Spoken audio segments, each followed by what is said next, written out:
Another page in my journey as a dalaga nga nangita og bana. Mayong adlaw mga kalanggod.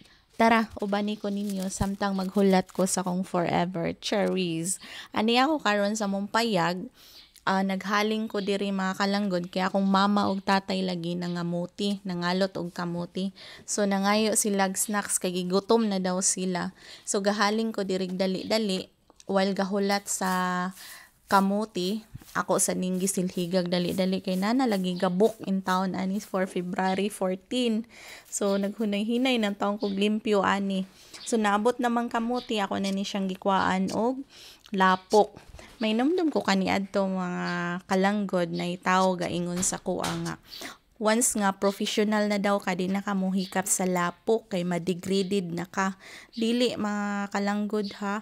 Dili ka malimot kung diin kagikan. Sumutabang nang gud gihapon ta sa tong ginikanan. Kay mao naman na imo nadak-an. Di jud ka ma-degraded ana. So ako na ni siyang gihugasan mga kalanggod. Kaduhaan ni nakog hugas mga kalanggod. Limpyuhan jud ni nako papution ni nakog maayo.